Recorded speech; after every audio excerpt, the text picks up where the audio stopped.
Different lessons today. I was going to go a little bit heavier on the just general material as opposed to individual games today. But overall, I have a bunch of different things that I'd like to take a look at. I wanted to start off with the. I don't know if you guys have seen the schedule order, but basically I wanted to take a look at things slightly off of the order that we had that I had published. I wanted to take a look at first starting with the black response to the English. I think basically, the black response to the English is interesting. There's two main forks here, and there's a number of other sub openings as well. Basically, with white starting off c4, black has two main responses that are centered around generally e5 or c5. Knight f6, I would say, basically goes into a different type of opening. Hey, good morning, Aphelion. Thank you very much for joining the stream. But yeah, so there's a number of options here for black. The most aggressive is considered to be e5. Knight f6 has the largest chance of transposing into a queen's pawn opening with d4, g6, d5, and basically c5 is the symmetrical English. These are the openings that tend to be the most commonly played. I think objectively these are the best. There are also some small sidelines. I mean, you can always play a flank opening against c4. It makes a less aggressive attempt for the center. And yeah, I mean, basically, yeah. Good morning, Aphelion. Thanks for being here. But yeah, this basically is an interesting situation.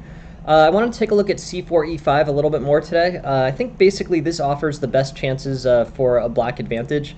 This is probably a good way for black to play. And I think unless you have a good reason, and also because we've already covered the symmetrical English in an earlier point, e4 or c4 e5 provides the best attacking lines for black. You'll end up having moves like bishop c4, knight c6, d6, bishop f5. It'll end up having some similarities to both the Sicilian with the colors reversed, and also has some similarities to king's pawn openings. White can end up playing e4 as well, but basically c4 e5 I think provides the best winning chances for black against the English. Knight c3, knight f6, knight f3, knight c6. And basically here, the knights have developed symmetrically. This is the English four knights. Basically some fairly good opening play here. G3, d5, c takes, knight takes, bishop g2. And I think basically black is looking relatively comfortable. Lines of development will include bishop to c5, e6. Things look pretty healthy. Castles, and I think it'll probably be a good chance for black to equalize and potentially start attacking. These games are interesting. Black has better center control. White has a slight advantage in development, and it's relatively even and very competitive. So here I guess I would say a3. I mean, basically we're sort of playing through standard developing moves. I want to play through these kind of quickly. White has plans with queenside expansion, and what I'm hoping for is in the main lines this will show the play start to get directed towards the king side. In this particular game, in this particular line, it looks like the the attack ends up being entirely on the queen side. Both sides are kind of maneuvering on the queen side. That can happen too. But yeah, it's an interesting game. c4 leads to some Sicilian-like rook c1 moves, expansion on the queen side. And overall, I think basically, it poses a good challenge to, to black. It can be very solid. The lines that transpose into d5, tend to favor white. They tend to have, especially if you play something along the lines of like the Grunfeld against 1c4, that ends up being a situation in which white has favorable aspects of the Grunfeld, but black has less, or basically white has played less committal moves than the standard Grunfeld, and that can often be slightly better for white. c4 e5 is interesting. I guess we can take a look at the c4 e5 g3 line. In this line, it's similar to the Sicilian. Basically, in this line, the Sicilian's going to have this long bishop diagonal, and basically black's going to do what he can to sort of push this attack forward. Often this leads more one of the common lines in the Sicilian, or in the English opening, symmetrical Sicilian, is with g3, g6. This also ends up being pretty solid for black. Knight c3, knight b6, knight f3. Basically, this ends up being pretty solid, pretty good play for black against white. Bishop e7, d3, castles. I like black's general position here. Black has fairly good control of the center. Ideas like bishop e6, bishop f5, bishop g4 are all playable. And here, yeah, you're basically black is choosing where to develop his bishop. Bishop e6 is probably the best. This controls this b3 square, and white's expanding on the queen side. Black will probably try to match on the queen side here. I like moves like a5. A5 is responded to by b5, and now white can play knight to d4. And knight takes e5 is kind of interesting here. I guess the downside of that is potentially bishop f6, attacking the bishop or attacking the rook, bishop e6. This is not a basically I want to go through and get back to this opening line just to see how this kind of happened, but this ends up being pretty solid for this ends up basically being pretty solid for black. I think the eval is going to be equal or slightly better for black here, and I think with the move like bishop to b3, black has definitely made his way into white territory. Knight d2 prevents bishop to b3. Bishop f5, bishop f6, ideas securing this dark squared diagonal, dark squared fianchetto diagonal could be good for black. But here I guess I would just say it's kind of an interesting game. Maybe a4 here, bishop takes c6, b takes c6, and I think it's really a solid position. I don't think either side is way up here. Maybe black's a little bit better. These pawns aren't really going to be advanced anywhere. And it's sort of interesting, just general c4, e5 structures. They lead to play on the queen side, I don't know, interesting. More attacking lines, more open game for black relative to c4, c5, and that I think that poses a good general way of playing against the English. Ideas, I don't know, knight c3 and g3 are by far the two most common moves here. We can look at the knight c3 line. I have a feeling that this is going to look relatively similar to the g3 line, basically transposing into a later g3 as opposed to an earlier one. This challenge on d5 is good, and I don't know. I mean, again, a relatively good attacking game. White gets better development, black tends to get better center control, and that's kind of thematically what's going on in c4, e5. It tends to be an open where basically, I don't know. I mean, you basically get good attacking lines in the center for black. White has a slight lead in development, and it has some characteristics to the Sicilian, where basically, white gets a slightly better center, but black gets a good attack on the queen side. That tends to be, the same general concept with colors reversed here. Here, I don't know. I guess expansion on the queen side. There's going to be very few lines that don't involve expansion on the queen side. White has a number of different moves at his disposal. He has rook b1, he has knight b5, he has queen c2, but it's really like a Sicilian type minority attack, right? Like basically this looks like the a6 b5 attacks in the Sicilian. Ideas like queen d7 I think can be good. Knight d4, if it can be held, would be a good outpost for that knight. But black's got better center control. White's got this attack on the queen side, and I don't know. I mean, the intuitive response in the Sicilian is to start an attack on the king side. That doesn't seem to be as much of a focus in the c4, e5 lines, but I don't know. I guess that extra tempo for black means that a king side attack would be that much more difficult. But yeah, anyways, knight d4, knight d2. I think all this is going to transpose to be relatively good for black, relatively equal. That said, c4 is definitely like a playable opening. There's many situations where black, ends up with equality, but that doesn't mean that it's not a good opening to play. We can take a look at some of the Grunfeld lines where it's particularly favorable, like knight f6, knight f3, g6, knight c3, and then d5 here. This is basically trying to turn the English into the Grunfeld. And here, knight takes d5, basically white doesn't play this normal e4 move. and an exchange on c3 is not nearly as favorable for black as it is in the Grunfeld. The Grunfeld still ends up being slightly better for white, but like the take on c3, pawn takes c3, and the big pawn center that white gets tends to be good for white in the Grunfeld, but black can quickly establish an attack with c5, bishop g7, knight c6, and basically have a lot of piece play against white's larger center.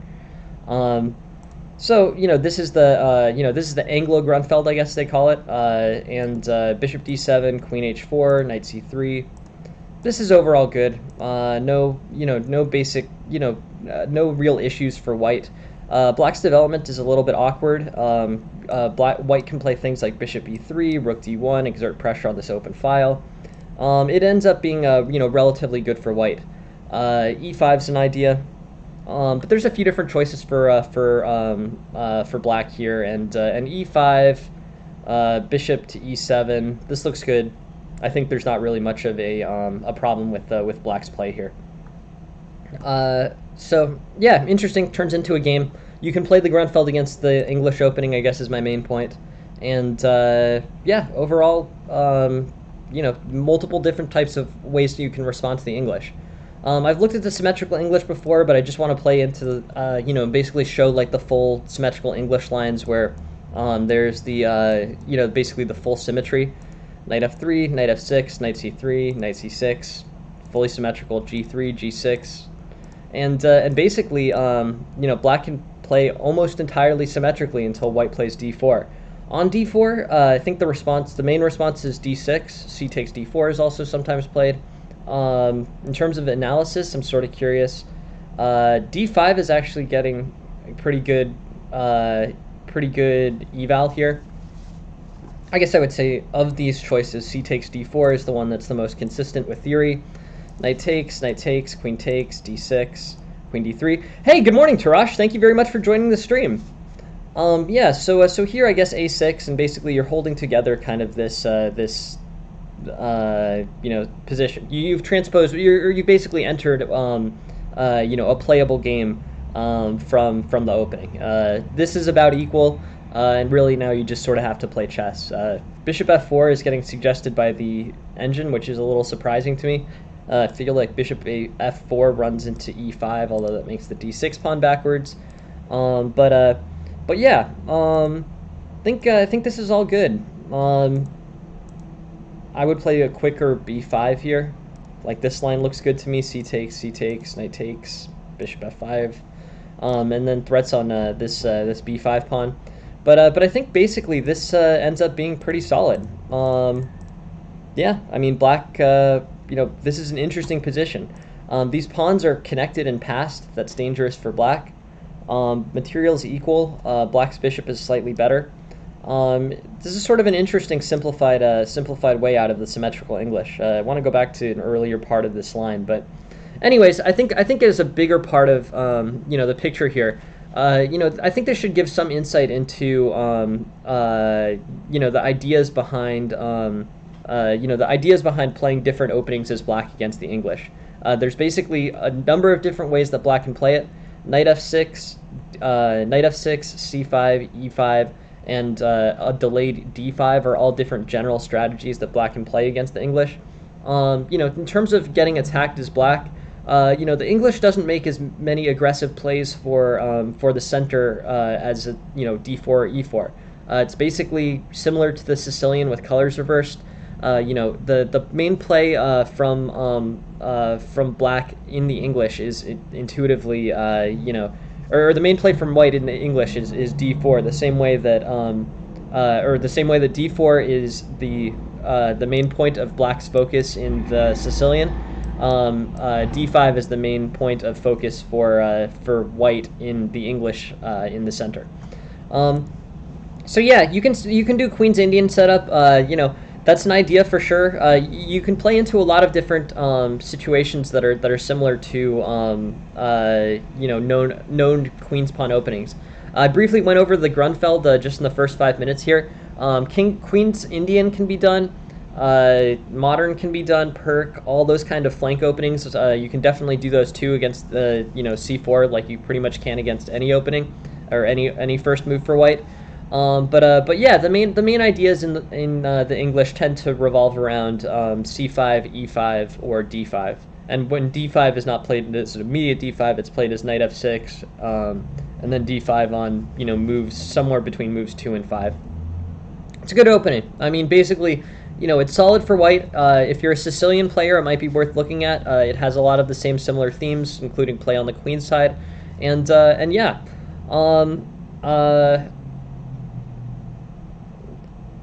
Rubinstein French. I mean, I don't know that. I don't know that opening extremely well.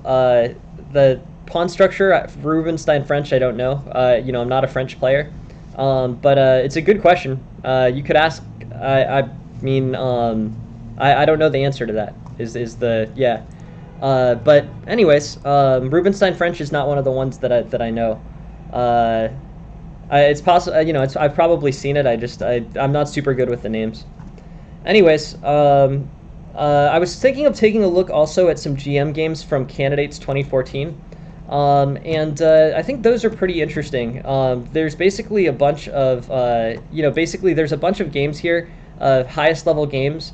GM games got requested. My ability to add value to GM games is pretty limited. Chess is one of those sports where, people, it's sort of tricky to play at GM level or to demonstrate GM level play. The fact of the matter is, if you're not at IM or GM level, the insights that you can provide on GM level play is relatively limited. I feel like a lot of people kind of try not to be too straightforward about that. But the truth of the matter is, Grandmasters, International Masters are significantly better than National Masters. That is the case. I'm very happy to own that. I just wish, and I hope that others will as well. Anyways, moving forward on this, I wanted to take a look at GM games. We can play through them. We can say that they're pretty. We can say that they're very efficiently done, but in terms of providing good insights, these GM level games are played at such a high level that whether I'll come up with the correct interpretation of how you're setting up a positional attack 10 moves in, I'm not so sure I can do that. Anyways, d4, c4, knight f6, e6, and basically this is the game between Indrakin at 2700 and Kramnik at 2785.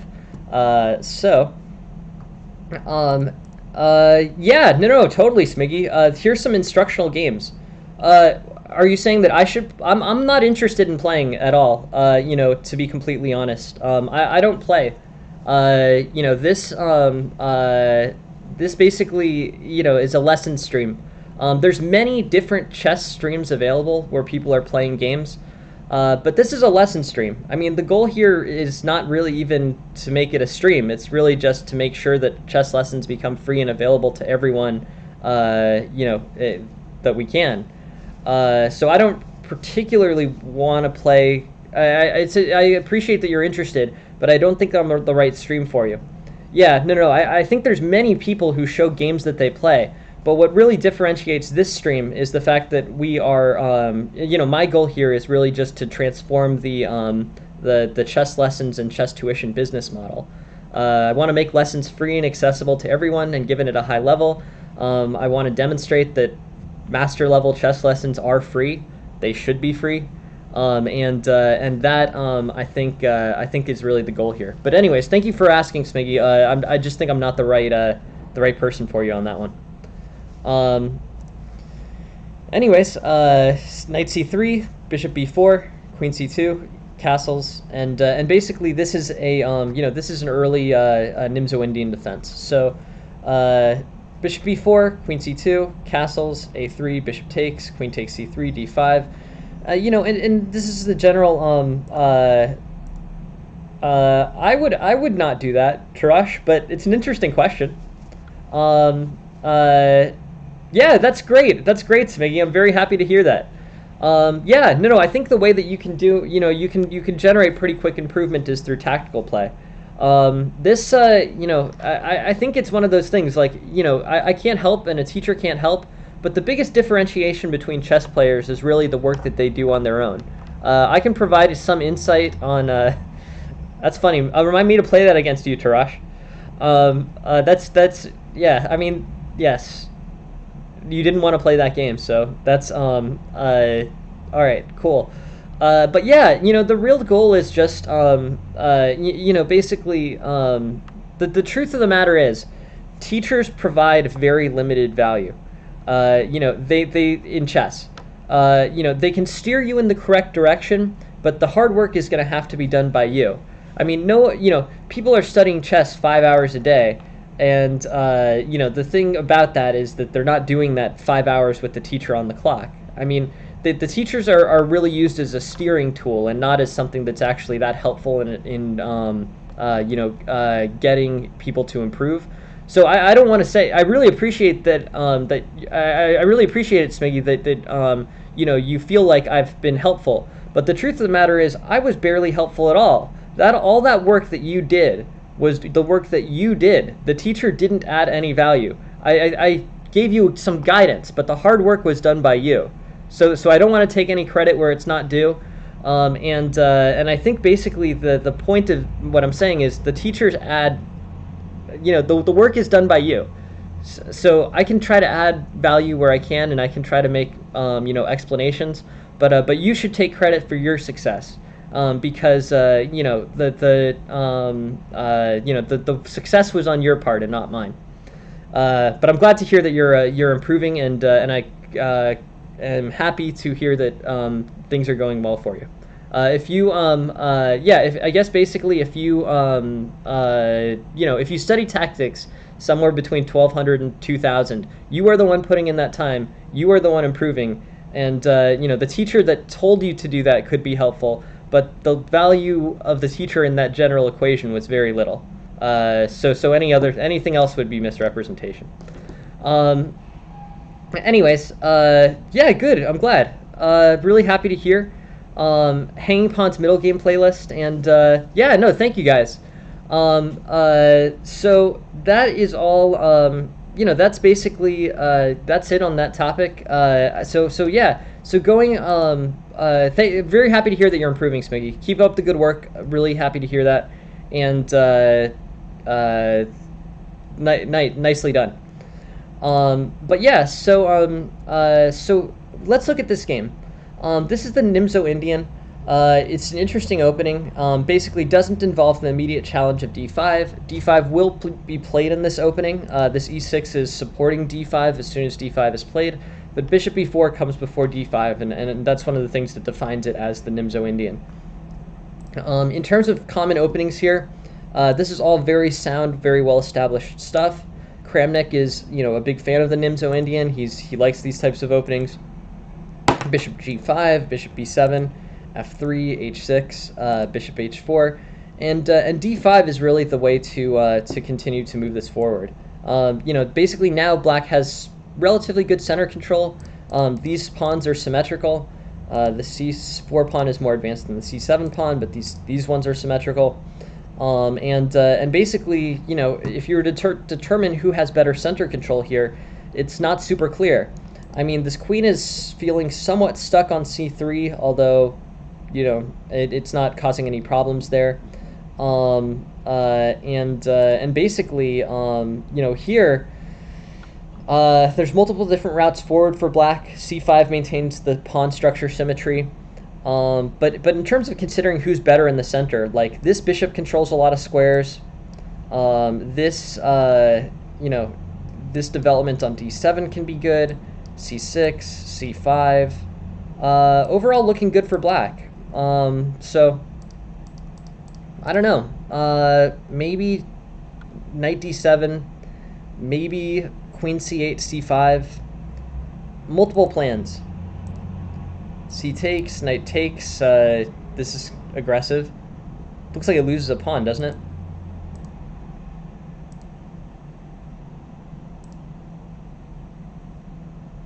Maybe it's counting? No, I guess it stays even. This is a sideline. Let's go back to the game. The game is interesting. Nimzo Indian, bishop takes c3, queen takes, d5 challenging the center. And here black plays a move that isn't the most, or I didn't think this was the most common. D takes c4, queen takes c4. Queen is on c4, not easily attacked. Ideas can come up with a5, knight d7, knight b6, and c6. So here, black is expanding on the queen side. The c-pawn, this fractured pawn structure, this is interesting. G takes. I think black can basically try to move this, basically move this forward. In terms of space, black has a big spatial advantage. This file is open. This diagonal is open. This pawn structure is worse. So let's look at this game for like strategies. This is an open file on the queen side. This queen is playing into there, establishing an attack on b2. This pawn structure is weak, but not necessarily super attackable for white, and given that it's a GM game, I'm sure there's no immediate vulnerabilities. Rook to d8 is probably good. A rook to d8 is probably good. Black could try ideas that involve e5 and knight to e4, trying to get the knight posted on e4. C4 maybe. Hey, thank you very much for the follow, VChess. I really appreciate it. But yeah, I would say c4 here. C4, and then this is somewhat secured. The pawn risks overextension, but I think practically speaking, you can play c4, followed up with knight to a5. But I'm sure that all these ideas are extremely superficial relative to I'm pretty sure all these ideas are relatively superficial compared to what they were coming up with in the GM level game that was played. King h8, so queen is capitalizing, queen is leaving the queen side in order to put pressure on this king. The queen can now make some direct threats with queen to h4. I'm not sure if that's the most efficient, but actually that looks like it wins that does sort of look like it wins a pawn, or gets close. King g7, I think, is forced. But yeah, another sideline. This one is fairly similar.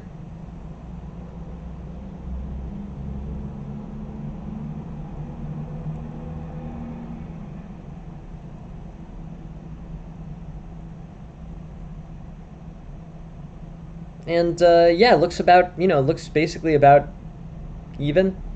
It was an agreed draw in the situation. Let's play through it again. In terms of looking at it, I think one of the things that is valuable about GM games is that they teach very solid opening lines. If you can see a GM versus GM playing an opening line, you know that opening line is not refuted. So if you can just emulate GM opening lines to move 10, that can provide a guideline that those opening lines are consistently good. I guess I would say there that it's not a good idea to just memorize opening lines for the sake of memorizing opening lines. Yeah, let's take it to the end, Willem, and look at this position. Black has 5 pawns, so the rook's gonna. All right, so the rook's gonna take this one first, right? I mean, that's the move. So I think they're projecting equality in a drawn game with rook takes c5 having been projected, right? So now black is, my guess would be that black offered the draw, right? So the game ends on e takes d5, knowing that rook takes c5 is going to be played. Now is it so clear as black being better? Like, I don't know. His pawn structure is a little bit more fractured. This is 4 pawns versus 4 pawn islands versus 2. This pawn is passed and distant, but I'm guessing that this is probably yeah,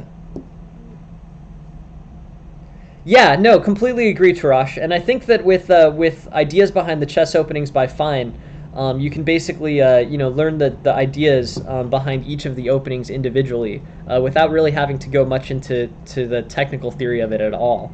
Ideas behind the chess openings by Fine, I think, is great, yeah, solid. I think that's a pretty good book to just read through and gain a much better understanding of chess. It won't materialize for you, as you're reading it, but often you can draw on the ideas in that book and know that you've done something that's been very correct or incorrect based on the principles in that book. Uh, yeah, no, I completely agree. I also am a big fan of that theory, Tarash. I think if you just read through the book and don't worry as much about the precise memorization, that can be a really good way to learn opening themes. I think that's right. The one that I'm talking about, Ideas Behind the Chess Openings by Fine, is basically an opportunity to do that. Hey, welcome, Fortunate. Thank you very much for joining the stream. No, not much. Just running through the openings for today and trying to add some value. But yeah, this is thank you very much, Fortunate Son. Yeah, thank you for joining the stream. But yeah, so one of the things that one that I learned when I was trying to figure this out is that there's actually a GitHub here. It's in chess Rosim user Rosim chess data. There's a lot of different PGNs here. I assume that they're all. I assume that they're all fine. I think basically, these are just PGNs that the guy has compiled by himself. But very interesting material. And here, this candidates24.pgn was what I was drawing from. This is a great, opening book here. This was that full tournament. But yeah, there's value in chess.com for sure. But if you can get you can get a free copy of at least or at least a trial copy or a lightened copy of ChessBase, and you can just load in the PGNs here and have your own database sets. I'm old, so I'm very familiar with ChessBase and kind of the the old classic database management that went into working with ChessBase. This looks like a pretty good GitHub to get to use for that. Wasn't aware that this existed until I searched for this chess data. That's interesting. Chess.com may have more user-friendly libraries. I look back to time spent working with chess-based databases, so that is yeah. But anyways, a lot of great chess data there, and GitHub is a somewhat novel place to look for chess data, but in this particular case, it seemed to work. Cool. Interesting. Thank you very much for suggesting that. Game. And I guess what I sort of wanted to go into here, and I kind of wanted to do this on the fly, but I wanted to use this game in order to transition into the concept of rook and pawn endgames. So I appreciate Willem bringing up this concept of what's better and what's worse in these rook and pawn endgames. This one's pretty much on the complicated side. This is tricky. I mean, the GMs have evaluated this as a draw, but I think this is a good opportunity to sort of play through it. I want to look through how can black plausibly misplay this, or how can white plausibly misplay this? Is this just a draw, or is this really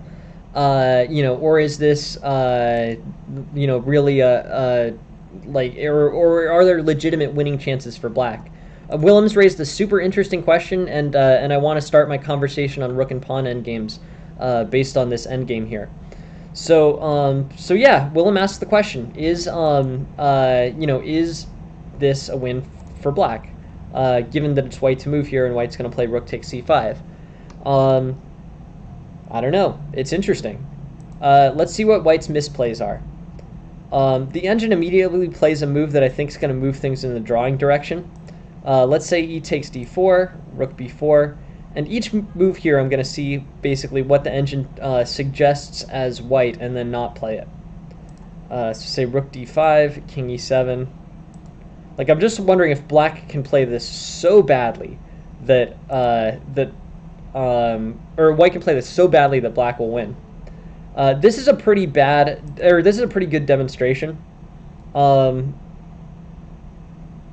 I do have one funny thing on the topic of accuracy, and just since this lesson's a little bit loose, I just want to show you guys this game, which I thought was really funny on the topic of accuracy. I played the USCF tournament last night, and I thought that was. I usually play it. I think it's really interesting, and I managed to play this game, which is 97.6 for me and 98.1 for my opponent. Okay. And I know I'm diverging from the lesson, the rook and pawn lesson. But if you get 97.6 for you and 98.1 for your opponent, how did this happen? And the answer is it's a ridiculously long game, which I didn't even know that. Which I didn't even know that this changes the accuracy, but it does, because I guess at the end of the game, this ends up being like basically you're playing best moves at the end of the game, 95% of the time. So if it's just all best moves, right? This is pretty crazy. So looking at this accuracy here, the game basically ends at move, I don't know, 40, 45, 50. Somewhere around here, it trades off into a very interesting endgame. And then basically from move 45 to move 125, we were all both playing best moves. So here, there's basically no volatility at all. So this is averaging into 100% accuracy right here. And because of that 100% accuracy, a game which was, imperfectly but relatively accurately played gets these crazy accuracy scores. I didn't exactly know that this could happen, but this is actually pretty interesting. Just in terms of using accuracy as an overall metric, this game shows something that's pretty interesting here, which is that these accuracy scores can be influenced by variables that are not necessarily like super obvious. I'll just play through the game. It's not a very good game. It's just sort of junky game where I messed up and managed to grind out a win and a draw in the end game. But I think it went 141 moves of Helion. But yeah, it was a crazy game. Kind of supported the idea of not resigning. Hey, good morning, Ange. Thank you for joining the stream. But yeah, I guess what I was curious about is, you never think of accuracy as being anything but determining kind of how how close to computer play it is. But there's other variables that go into this. Hey, thank you very much for the follow, Coding. I appreciate it. But basically, you never think of accuracy as being influenced by general, as anything besides how close to computer play you are. But it actually must be positively correlated with length of game. So I sort of wonder if in like a rook and knight, like an endgame that was king and rook versus king and knight, where both players are playing super accurately for 50. Yeah, I think so, right? For 50. Thank you very much for joining the stream, Willem. But if where both players are playing very accurately for 50 moves, what I sort of wonder here is whether or not that whether or not those accuracy scores are going to get jacked up in that one too. Because here, I'm sort of, maybe I can export this as a PGN and look at the thing before everything got traded off. So actually here, let's take a look. I'll download the PGN, right?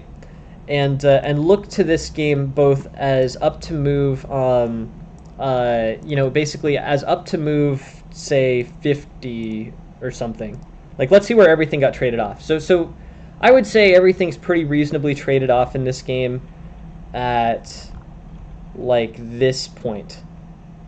Okay, so I was lucky enough to win this one as white, which is sort of silly, but my opponent was playing queen and two minor pieces versus queen and one minor piece, and that happens on move 61.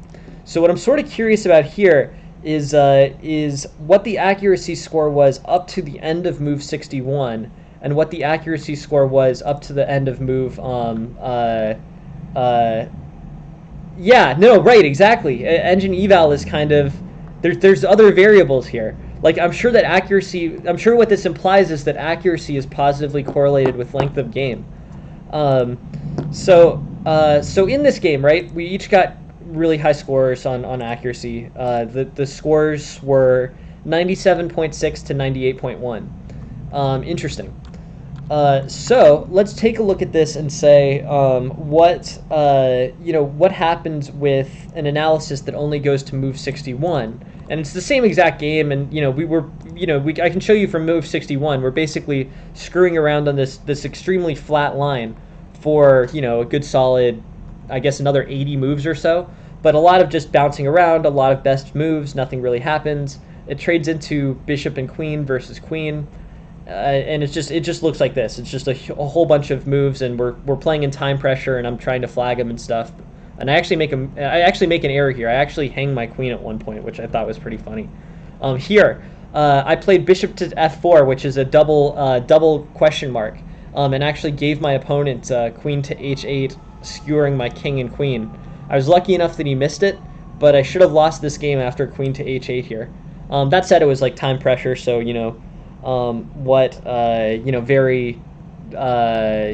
it's very hard to play these accurately. So both I allowed queen h8 and my opponent missed queen h8, but that actually would have won the game for black here. I was lucky enough that I won the game as white a few moves later, but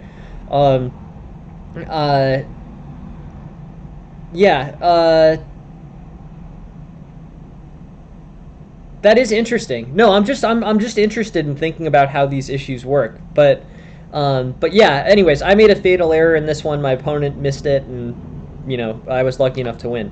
But what I'm interested in looking at here is if we import on if we import here on the up to move 61, which is when the minor pieces got traded off. So basically we had this game, a whole bunch of stuff happens. It's not a particularly good game. I hang a piece or something bad, and then end up with basically, I don't know, a bad position, very bad position actually, and I'm lucky enough to win it. So we trade into that, and then but up to move 61, the accuracy on this game was actually only 87.5 to 89.7, right? So it's basically exactly the same game. But because it went so long, and because so many best moves were played going into this late end game, this accuracy, which had been 87.5 to 89.7 after 70 moves of nothingness, turns into 97.6 and 98.1. So that's just something to consider. We really didn't play that accurate a game, especially me. But going into this late end game, there just weren't that many different possible moves that could be played. And even if we were playing second best moves, they usually weren't fatal, so they were getting evaluated as excellent, maybe not best, but excellent or good or great or whatever the engine says.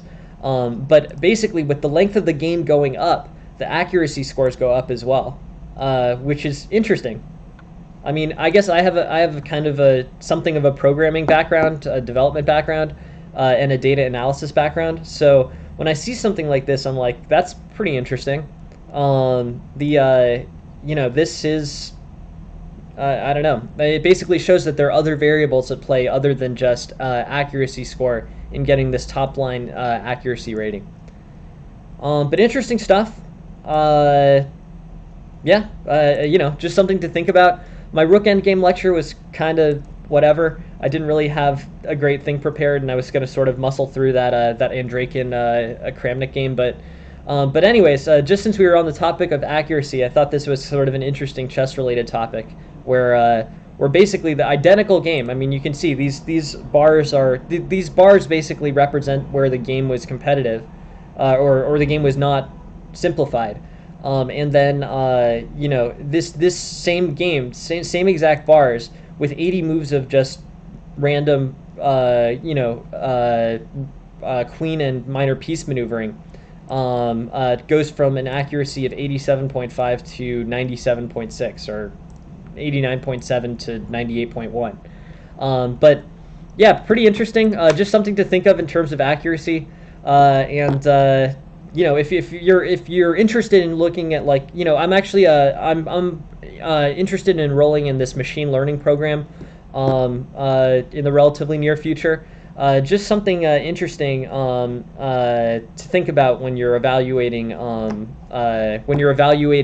metrics by which the top line accuracy score is calculated. Um, Anyways, just thought that was cool. Thought might be more interesting than the rook and yeah, I thought it might be more interesting than the rook and pawn technical endgame. I'm pretty bad at those anyways, to be completely honest. But I thought this was an interesting basically um, I don't know, evaluation of metrics versus actual play.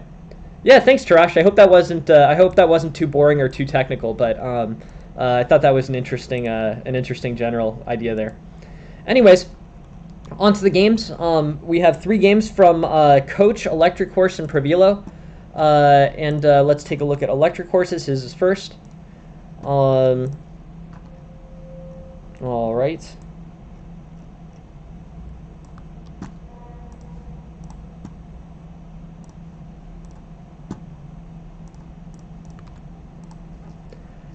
Cool. So, Electric Horse, I think, is playing this one as black, if I remember everyone's username correctly. Yeah, so here, black plays the semi-Slav.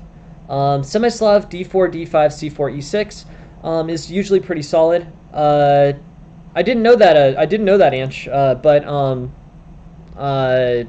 maybe. But I think, yeah, the Monster Knight is eccentric horse, I believe, or electric horse.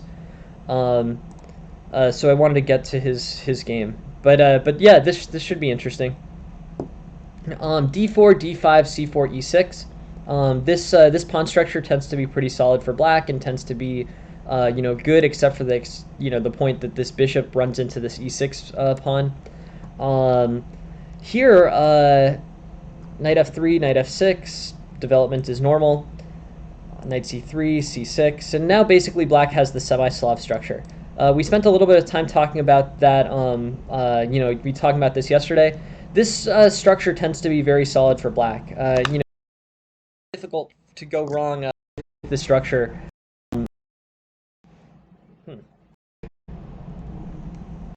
Sorry, my camera blinked out for a second. Yeah, so basically this structure for black tends to be pretty good. If you look, yeah, the triangle is good. Triangle is solid, and basically I was looking at this. So it had been a while since I'd looked at this this chess structures game. I'm gonna pull this up just for a second. There's basically this chess structures book that I added to my recommendations list yesterday. And they talk about this triangle structure, and they specifically talk about the triangle structure with the d5 pawn having traded off for the c4 pawn. But if you actually look at chapter 4 of the chess structures book that I recommended, I don't know the rhombus attack, and I don't know the rhombus attack, and and I don't know the I don't know that the yeah. But yeah, these end up being pretty interesting things. The Slav formation though is addressed in the chess structures book by Rios that I recommended yesterday. They've got basically really good. It's a really good. I'm just looking at it because I pulled it up. I pulled up the book on my phone. I have basically. There's a set here where they talk about white's plans and they talk about black's plans, and they do this for every major opening. And I think that is really just something that's very helpful to read through. It's similar to ideas behind the chess openings. It just reads like a book. You don't really have to come up with much. You don't have to have a board in front of you or technical knowledge. But yeah. So this this basically this structure is solid and playable. I don't know. I mean, I think you can. This basically idea. This f7, e6, d5, c6, b7. It's solid. There's just not much of a way for white to get in. Usually the things that white can try to do, he could try to play e4, which would probably trade off, so it's not really that practical. Like e4, e5. He could try to play c5, but that's usually pretty effectively undermined by b6. It ends up being a good structure. I like this as black. You will have problems with your light squared bishop, but particularly if the pawn takes on d5, you can take with d5 and develop your bishop to the normal best developing square. So here, bishop takes, queen takes, e3, knight d7, bishop d3, and basically black I think is looking pretty good.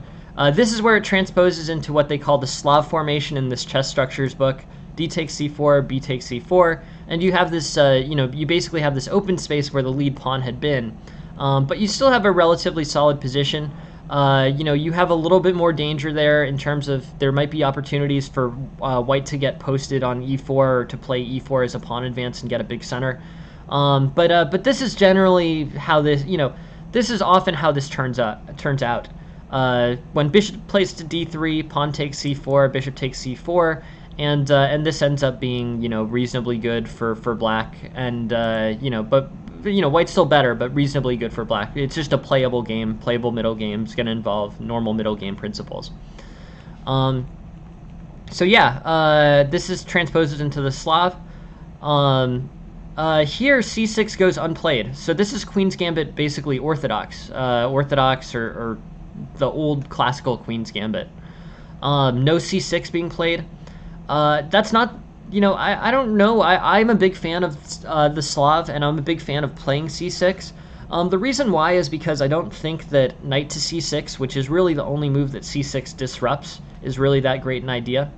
There are specifics that come into play that become more playable in an orthodox structure. Those are knight to c6 and then b6, bishop c7.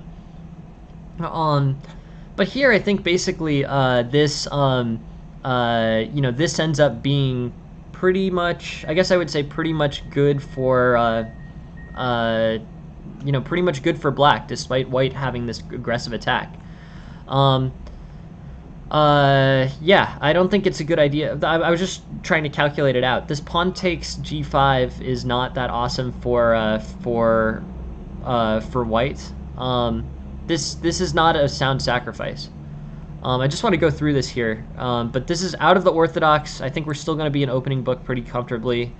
Castles, e3, h6, fine. And here, but here basically you've divided into something that's completely. No. I think it's funny. I think that's funny. That's funny, Tarash.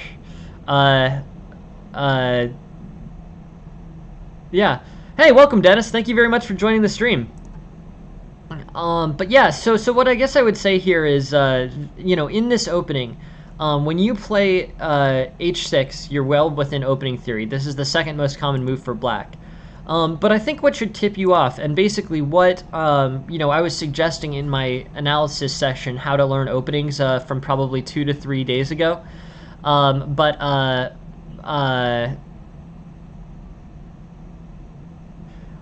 The study of soil, right? Isn't topology study of ground, study of soil, or something? Or study of mountains? Study of ground formation, I guess. But yeah, so this structure basically, h6, you're well within opening theory, and here you're deciding between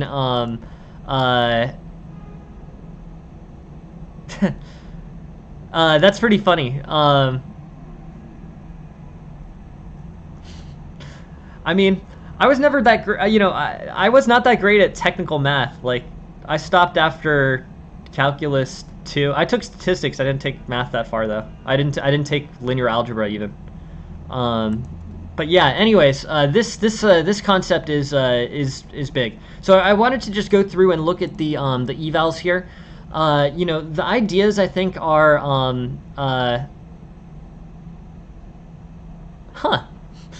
I did not know that, Tarash, but that's an impressive piece of knowledge. Did not know that. Interesting. But yeah, so I'm thinking basically, white's deciding opening moves here. He's basically transitioning from the opening to the middle game. So I think what should be a really good tip, and a reason why you can't go with this sacrifice. I mean, there are definitely openings, and there is opening theory where bishop is sacrificed on g5 or bishop is sacrificed on g4. But basically here, the ideas I think that are best for white are the ones in the opening book. If you play bishop d3, the eval shifts against you by about 4 points. That should be a tip that it's probably not, something that should be in your opening repertoire. Here, I think,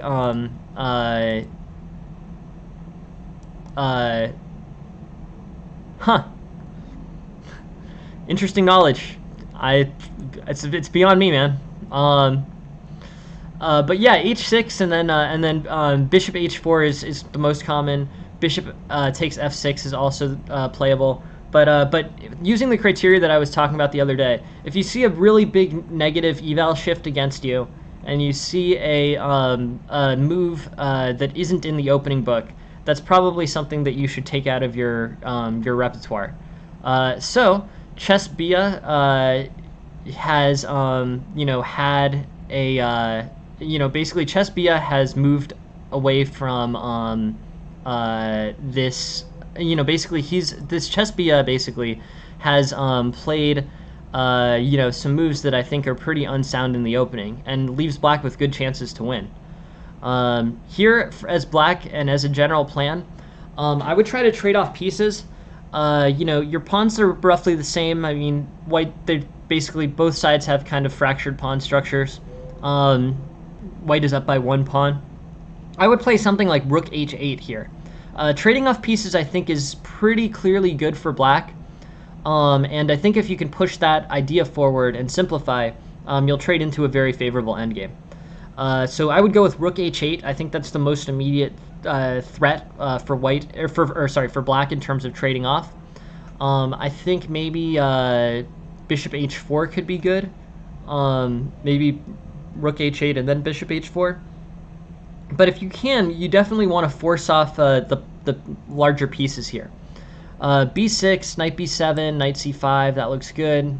And yeah, keep running this forward. But with that rook trade, and yeah, I think basically black is yeah. So basically black let white into his territory. Let's figure out how to not do that.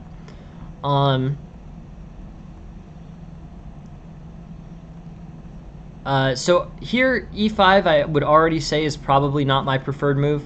Rook h8. Rook h8 is stronger. It basically threatens to trade off one of the biggest pieces, a rook, a heavy piece.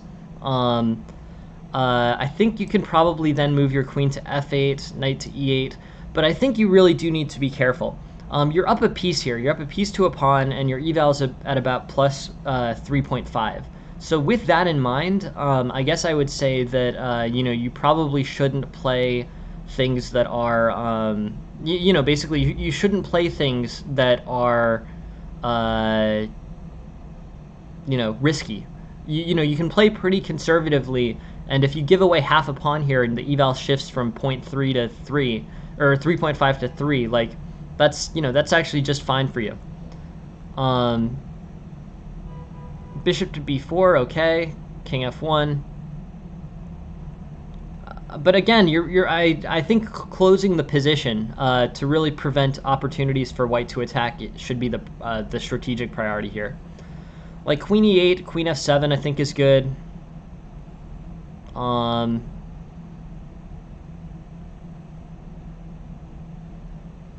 But yeah, as soon as this sort of falls, it's basically as soon as the h pawn or the h.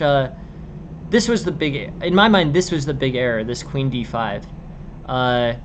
This really just lets white in on multiple places. It lets the white in through the h rank for the queen, and it lets the rook in through the d rank for the rook. So these together, I think, create basically say queen takes d5 is not a good idea. The real trouble comes up a few moves later. Basically by this point, after knight takes f5, things are going much worse for black. But there were just too few pieces over here. That was really that was kind of the overarching like strategic error there. So how do you know basically how do you improve on this? I don't know. Rook h8 is good. Queen f8 is good, but I would definitely move towards closing lines off here. I don't know if c5 is ever tactically playable. I don't know. Maybe maybe b6, bishop a6 could be good, and overall here, moving your rook to challenge the rooks on these open files is a much better play. c5, sure. Yeah, I mean, you have to be careful to not let your bishop get stuck. But I don't know. Rook h8 probably.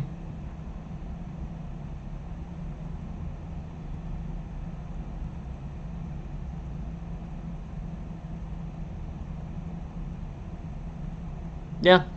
But anyways, it ends up trading off into a draw, and basically, I think you're basically good. I think there's no real problems as black here, or sorry, I think there's no real problems as black here in the late middle game. But letting the pieces in was definitely something that should be avoided. Queen h8 here, not queen takes d5, bishop d7, bishop d7, rook c8. There's two basically open lines at this point from white into the black, the black position. And I think white would do a lot better if he prevents both of those. I think you can effectively do that. I think you do it with bishop d7, rook c8, and to block off the c file, and queen h8 to block off the h file. White's going to try not to trade. That's not surprising. But I think you can force more pieces off the board and help to improve your king safety.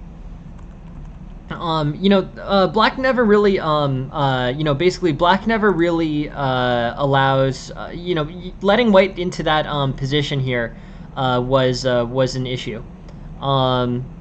So, the ideas probably should be allow this, don't allow this, these pieces into this position. But yeah, no, I mean, it is interesting. I mean, white gets very good attacking chances against his, white gets good attacking chances a piece down here. I guess probably the best situation is just to close things up. Bishop f8, bishop d7, and basically opportunities. Yeah, this king g7 is I think a good way to this king g7 has poor king safety, which leads to an unusual amount of opportunities for white being down material. Bishop d6, queen h8. Yeah, that's fine. But black should win this. So I would say more effort on trying to close the position to potential attacks, and more effort in terms of in terms of trading pieces off. Queen f7 here looks pretty tempting. I don't know what happens after knight g5. That looks a little bit dangerous for black, but like a pretty, just a conservative move like, bishop to c5 is fine. Knight to c6 is fine. But yeah, just generally close up this position, and simplify. These pawns should provide you a winning edge. So even if you traded off all the minor pieces here, basically if you lost a piece back here, but maintained your ace pawn and b pawn, black would probably win. So here, I would just say more effort into trading off pieces. This bishop needs to be defended practically now because of this discovery. But yeah, bishop to c5 should be fine. Knight to c6 should be fine. And the goal is to really just trade everything off and win in the endgame. Anyways, very interesting game. Thank you very much for sending it, Eccentric Course, and please keep sending them. always super helpful. I get to work, ahead a lot better if I get a lot of games and a lot of things to look at. So yeah, thank you very much. Cool. So call me coach playing white, and let's look at the position here. Basically white is, again, another thing I think coach did that was great, which was, he gave me kind of good guidelines of what to look at here. He wants to look at the isolated queen pawn.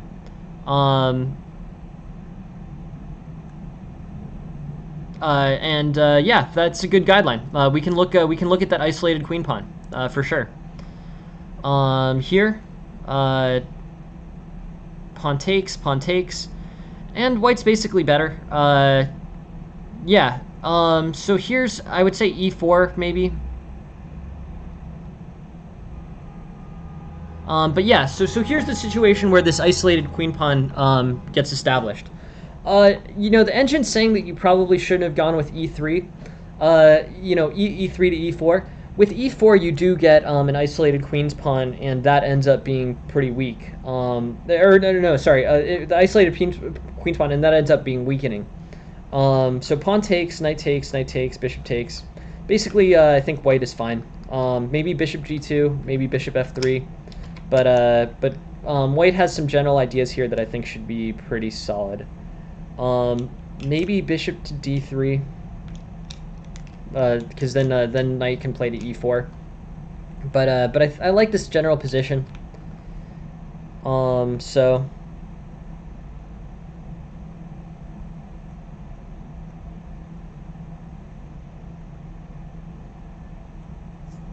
yeah, white's looking solid now. Okay, so you're interested in looking at isolated queen's pawn. So the first thing I would think of is this is chapter 1 of this chess structures book that I'm now recommending. There's a whole chapter on the isolani, and I think that basically gives the the good ideas. So it says what are the plans within playing with an isolani, which is what those are called as white. So create a kingside attack. Break in the center with d4, d5 are the two most common plays. And I'm reading directly from the book. Like the book, one of the things that's good about this book and is basically it says, it shows you a pawn structure, and then it says what are the two plans. Plan 1, create a kingside attack. Plan 2, break in the center with d4, d5, trading pawns and opening lines with an overwhelming initiative. Those are the two plans, two ideas there for white. So this game I think has both, or this game basically has both, right? E4 creates this isolated pawn. I'm not sure if that was necessary. I think basically here, you can play things like queen d3, f3, e4, and you'll have a solid pawn center here. Maybe bishop b2, maybe rook c1. You might as well improve your rook to c1 here. It's like a fully open file, so you want to be the first person to control it. Bishop to b2, queen d3, rook c1, and white's looking good on that file. Knight takes, bishop takes, and I think basically white's looking fine.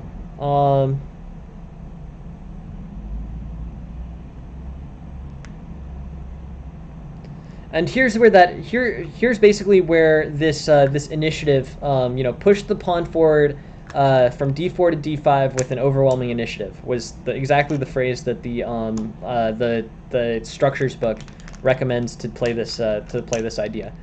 d4, pawn takes d4, bishop takes d4.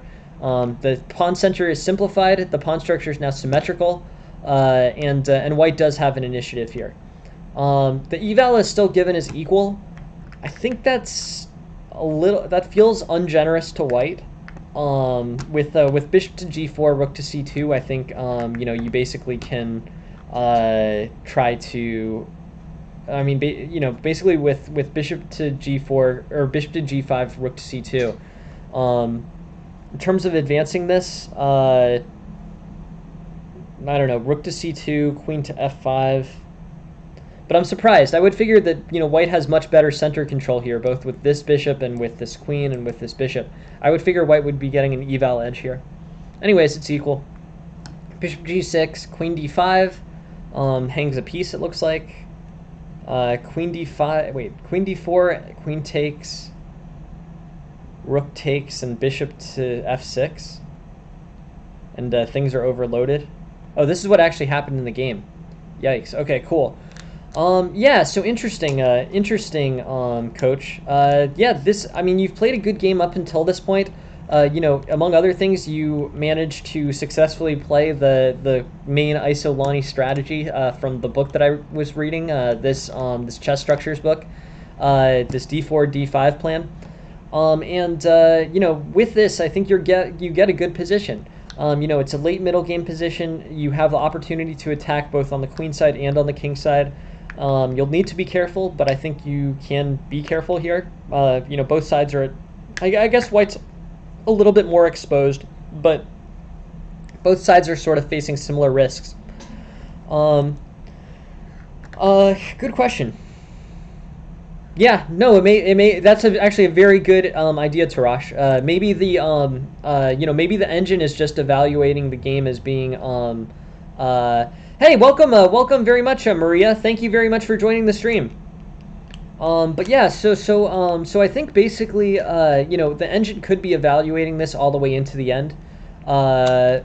Bishop to g5, is a play for black. But yeah, it's possible that just the engine has this calculated very distantly into the future, and that's enough to provide the win. The engine knows that it's a draw, and it's a draw. That's a very possible explanation, Trash. An interesting way to think about it. Bishop g6 gets played, and the right move here is queen f3. It has to be. After queen f3, this threat on b7 is becoming a lot more formidable. Like this threat basically, gives white a +1 eval. That's sort of what I had expected in the previous situation, but I guess that's it. So yeah, queen d4 unfortunately hangs a piece. After this, white's in rough shape, and can try his best to win or draw down a full bishop, but overall this is looking pretty ugly. Yeah, bummer. But yeah, so in terms of improving this position, I think your game made sense. I think you can kind of ask questions about whether it was worth opening up the center, which is good, against the liability of having that isolated queen pawn. But you played the isolated queen pawn perfectly, exactly how the book, which I think is great, recommends. So when you did that, you basically ended up in a situation where you had better center control, and basically had a successful strategic execution when you play queen f3 here. The tactical, this is just a tactical oversight, unfortunately, and kind of a bummer, because you did many things right in this game, and the issue is, if you have a tactical error that can basically destroy 40 moves worth of good work. It's unfortunate, but the case. So really this game was played very well. I don't really have that much to offer you in terms of playing. I think you basically played things which were reasonably intuitive. Taking on the Isolani, I'm not sure is a good idea, but once you had it, you played it correctly. But if you have a 5-point swing due to a missed tactic, that's just really hard to. I mean, look, it's more. It's 6.5 points. Queen f3 here predicts a 2.2 advantage, and queen d4 predicts a 4.3 advantage. I mean, that's just better for that's just basically better for black, unfortunately. Bummer. I feel like you got a good position here with queen f3. You're up a lot, 2.21 or 1.3 or whatever the computer ends up at. But yeah, that's a bummer. Sure, yeah, Mariano. Thank you very much. We might have time for the end if you stick around, Mariano. I mean, it's just very relevant. It's like, in 50% of games, yeah, hang around till the end of the stream and I'll play you, Mariano. Um, but yeah, so if White had been able to, if White had been able to see Queen F3 over Queen D4, he would have been good. In this one, yes. Unfortunately, this is a great game that Coach sends me. Coach sends me great games, and one of the things that's great about Coach as well is that he he not just sends great games, but he sends games and gives very good suggestions about where he wants to look at things. He was talking about isolated queen's pawn play here, and this book, Chess Structures by Rios, gives two very solid plans on how to play Isolanis. It's in this book. It's very readable. It's not technical, and you played it right. That was plan 2. Break in the center with d4, d5, trading pawns and opening lines with overwhelming initiative. This is exactly the phrase in the book. And taking away from this game, Coach, I think you really you would do well with that idea, and you did it well in this game. So the isolated queen's pawn was played correctly, but ultimately the issue was this queen move, which lost 6.5 points. Just a tactical thing. If you do tactics for an hour a day for a month, you will improve. I suggest that you go on to that regimen, because it's a bummer to lose a game that you've played this well. Anyways, thank you very much for sending it, Coach. Thank you. Please keep sending games, and please keep sending games with so much guidance on analysis. It really helps me. I can try to answer the questions that you have. And with that in mind, yeah, thank you for sending the game. Please keep sending them. Okay, this is Pravilo's game. I don't know if Pravilo sent this one in. Sorry, I know Pravilo sent this one in, but I don't know that he was playing this one. We'll take a look either way. Okay, Queen's Gambit accepted. That's interesting. Here, the main response is knight to f3 usually. But Queen's Gambit accepted is kind of an interesting opening. I mean, Queen's Gambit accepted is basically impossible to hold on to this pawn as black. Even if you allocate every resource as black to try to hold on to this pawn, very difficult to do. Knight f3, we'll just play through it. Knight c3, knight f6, e4, knight c6, and knight takes d4. And basically here, I think White's in a pretty good, White's in a pretty good place. Ideas include bishop to e3, knight f3, bishop takes f7, and g knight e2 sets up a trap. So I like knight e2 sort of because it's trappy here. On knight e2, if knight takes e2, you can play bishop takes f7 and win the queen. That's an idea. Yeah, I completely agree, Tarash, and that's why I would say for players between 1200 and 2000, probably it's not just that it can wipe out 40 good moves, it's that it frequently does. I mean, I would say that 50% of games at club level are determined by just a single tactical, error.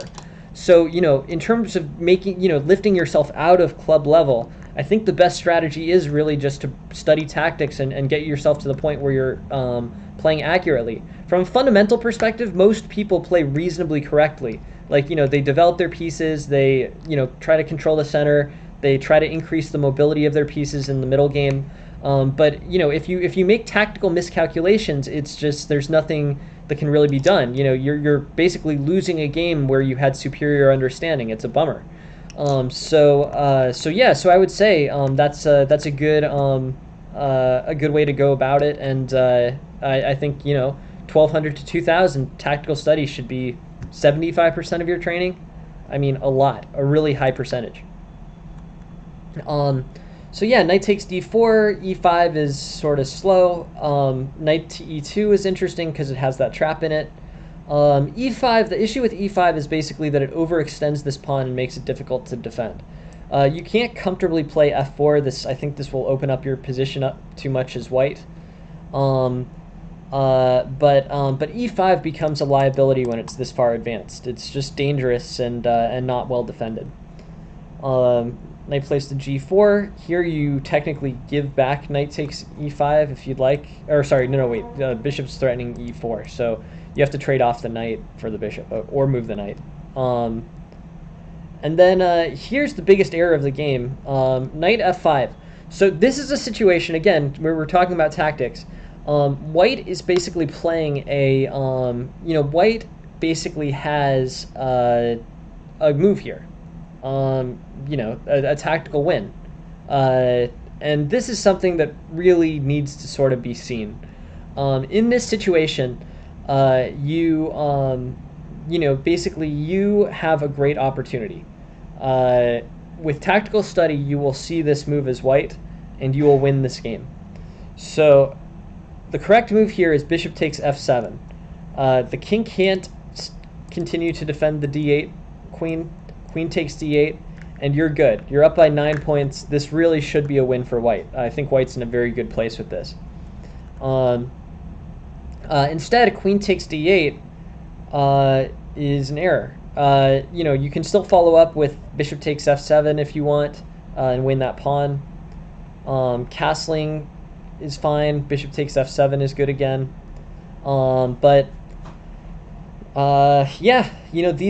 This game is very tactical, Privilo, and I think basically, I'll point towards tactical improvements for you, but the decisions here were not. And then what happened? Did the rook get hung?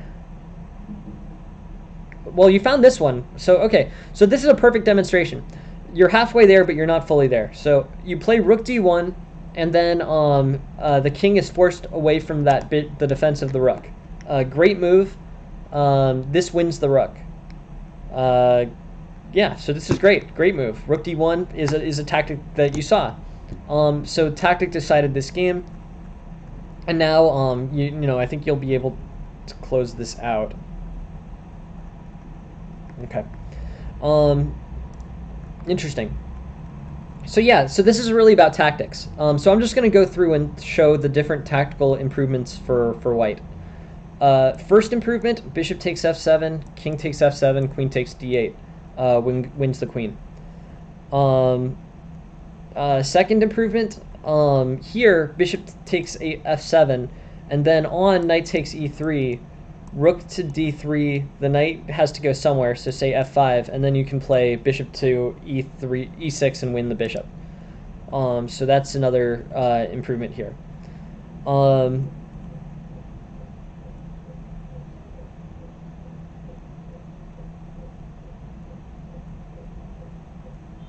Okay, this all looks fine.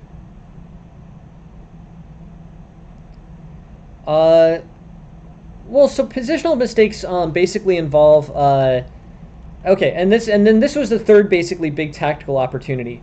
And then I think here rook takes f6 was forced. So rook takes f6, and then this pawn can't queen. But if you don't play rook takes f6 immediately, then the pawn does queen. Once it queens, black's in very good shape.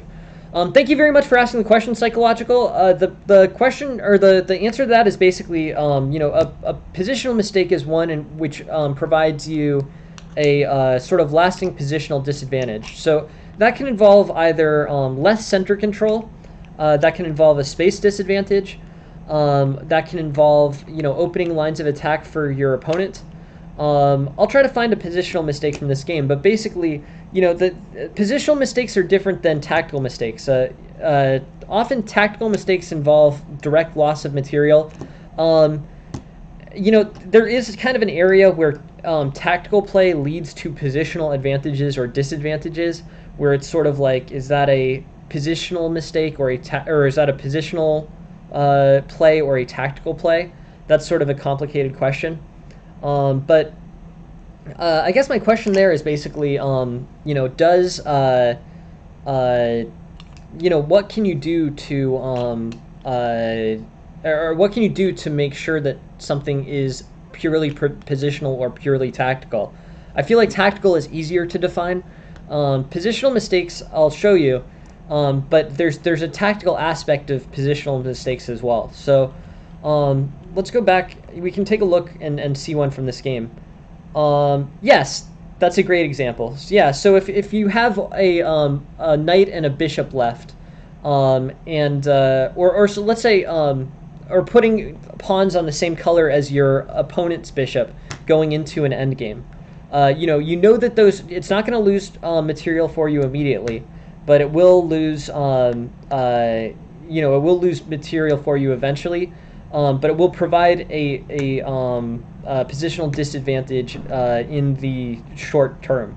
Putting pawns on the same color as your bishop is a great example. I can try to look at other ones here.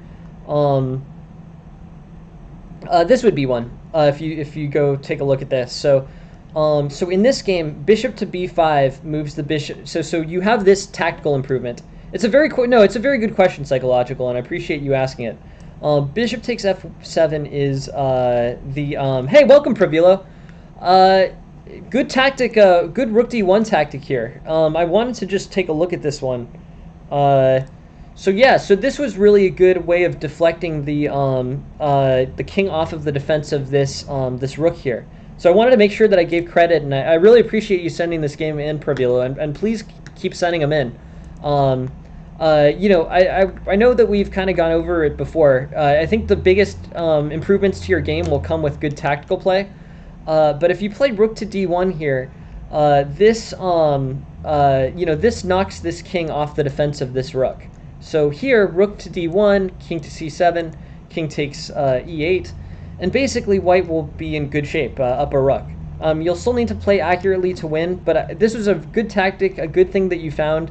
You're right. If you play rook d1, the king can't defend this rook anymore. So that's that's going to end up being a win for white. So nicely done there, or close to a win for white. You still have to be very careful, but this should give white a win here, I think. So nice job, Pravilo. I assume you're playing white in this game, so good job in that. Thank you very much. Thank you very much, Pravilo. But this is one that you sent in. But yeah, thank you guys. Very happy to be doing these streams, and hope it's helpful. So knight to c2.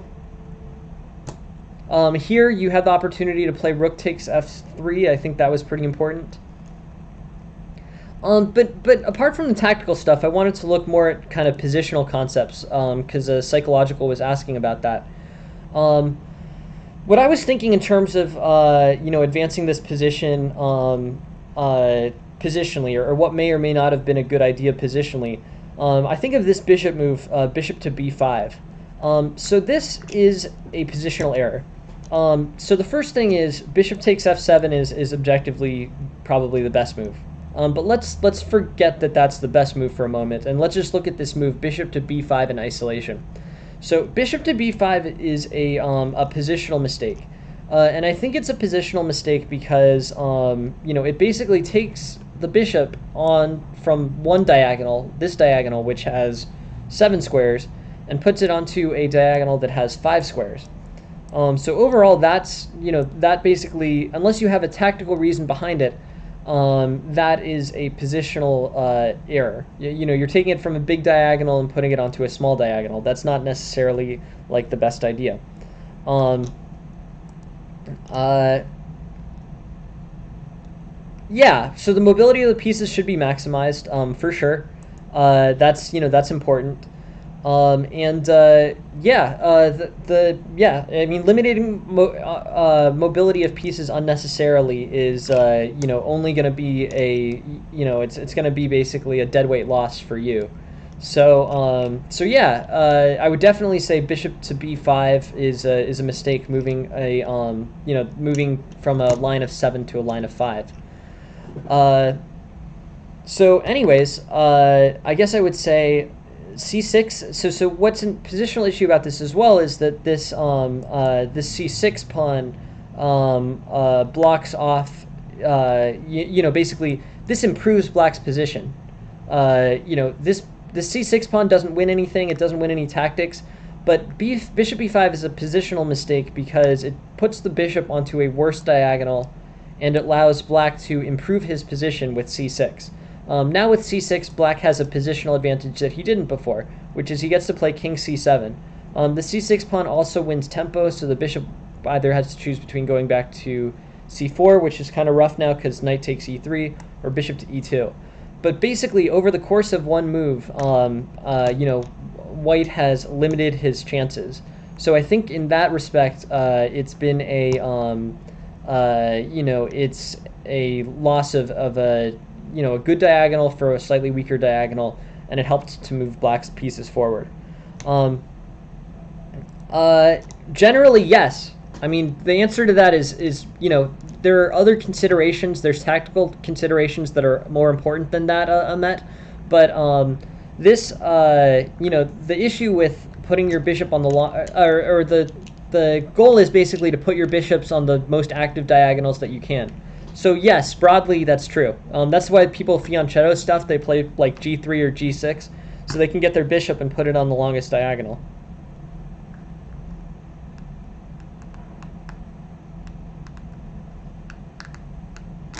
Right.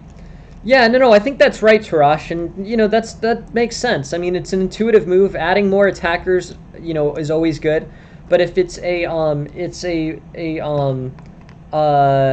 no, for sure. But if and I think it's a good idea. I mean, adding more attackers to a piece that's somewhat vulnerable is good. Hey, thanks for sending the game, Ahmet. I'll add that game for May 14th. Tomorrow. So I'm adding that game for tomorrow at 10 a.m. Eastern. Thank you for sending it, Ahmet. It's always super helpful. Everyone, feel free to send games. But yeah, I think bishop b5 puts extra pressure on this d7 bishop, and as a result is a positional error because it allows black to move forward. It's a good general idea, but in this case, the defensive resource was there, so it could be played. Anyways,